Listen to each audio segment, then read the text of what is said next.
Hello, everyone. Oh, my voice. Okay, I'm still sick. Hi. This is UBC week 4. We're against Adam. I love facing Adam. Uh, me and him talk a lot. We're friends. It's always good to fight with friends. That's my motto for real life, by the way. Yeah. So, this matchup kind of scares me a bit because like my team is built around speed, like not 100%, but like I have fast things on my team, and that's what helps me a lot in a lot of my games. Espeon, Heliolisk, Talonflame, all are fast. Things like Aerodactyl and Galvantula, though, outspeed a lot of those threats, and that's scary. Like those things are strong.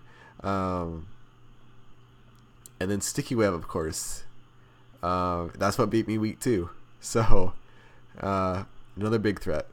And then Meloetta is also also very scary. Like you saw what Mesprit did like the previous week. It almost swept me. So Meloetta is basically just a better form of that in terms of like being a Calm Minesweeper. Then it also has access to its other form, which can like really tear through this team. So yeah, and then Savali can be like anything. I didn't even know how to prep for that. I didn't basically. Yeah. So I'm scared of this matchup, honestly. I have my designated lead with Miltank. Just like it's Spadef Miltank, but like it doesn't need defense investment to be able to deal with Aerodactyl. Like Aerodactyl is not that strong when it's not hitting you super effectively, and Miltank has good bulk, so I think it takes under half from a Life Orb Stone Edge. So yeah, let's get into this and see what he leads with. He leads with Mawile, so I know he's going to be getting up his rocks, and I'm going to be getting up my rocks. That's just how this is going to go. So I immediately need to get these rocks off my side of the field. I have Talonflame, I have Cloyster, and I have a Sash Heliolisk. So I need to get these rocks gone. But I do decide to put up Toxic Spikes first. It was a bit of a risk, but I felt like Toxic Spikes were pretty crucial for Meloetta in particular. And they were just good against Savali as well if it wanted to come in and try to defog. Savali gets defog, right? I'm pretty sure it does. Yeah.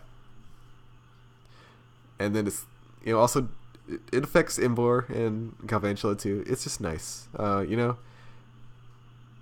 Spinning might have been a better overall play, but he did stay in, so I am able to spin this turn, so that really works out.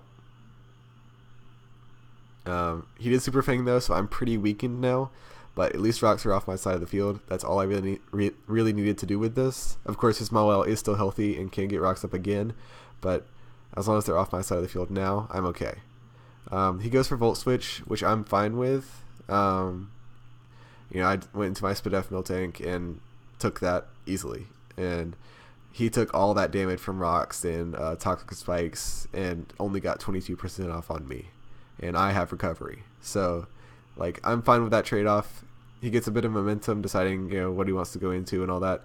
He actually decides to go into Aerodactyl, which I found a little strange, but I figured, so I see lefties here, right here, yeah, and so I figured he went into this to defog. That makes the most sense. I see lefties, he's probably a defog set, and he has something different on Savali. So I go into my Sash Heliolisk. It was a bit of a risk if he had gone for an attack here, because then he would outspeed me and be able to kill me next turn. But I decided it was worth the risk, because if he doesn't defog, then that's better for me, honestly. Like I can lose Heliolisk as long as rocks and Toxic Spikes are on the field. And if he does defog, then I still get momentum and basically get to kill something or get really good damage on something with a Thunderbolt. But he actually goes for Hone Claws. So he doesn't defog, and he doesn't break my stash. This is like the perfect scenario for me. So I'm able to just go for a Thunderbolt here. And that's going to kill this Galvantula after he rocks. Yeah, Galvantula's going to go down, and that's a huge threat out of the way. That means no Sticky Web. And that's pretty big. So here, I know he's going to go for rocks again. I just go into his Tentacruel. I can spin every time. First, I want to knock off, though, get rid of these lefties, because this is the only thing that's really stopping Cloyster from sweeping. If I can just weaken this and make sure it doesn't have its residual recovery, then I can sweep with Cloyster. As he just tries to whittle me down, you know, with knockoff and all that.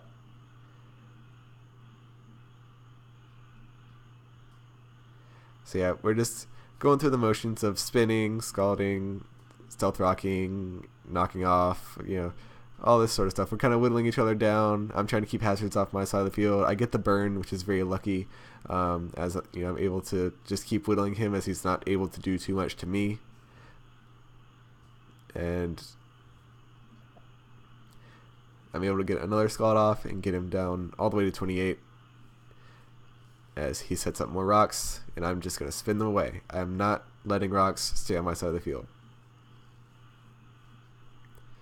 As he's going to get a crit here, which actually hurts him in the long run. Because if he had not gotten a crit here, I likely would have killed him with a Scald next turn, right? And if I had killed him, there's really not much that I set up on with Cloyster. But now that I have a free switch, and he has a burn Mawile, I'm kind of free to just set up with Cloyster here. As that's what I'm going to do. I'm going to go for the Shell Smash. As like after rocks and poison, you know, this thing is not taking a +2 Icicle Spear.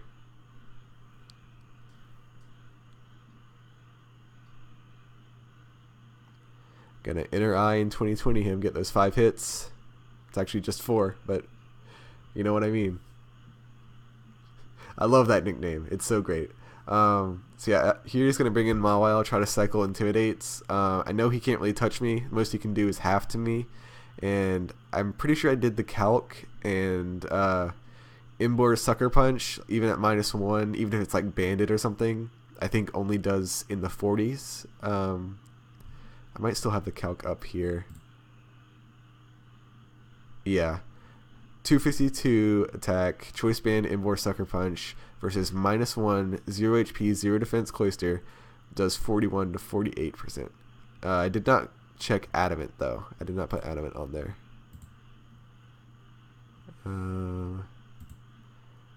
Yeah, it still only does 53 max.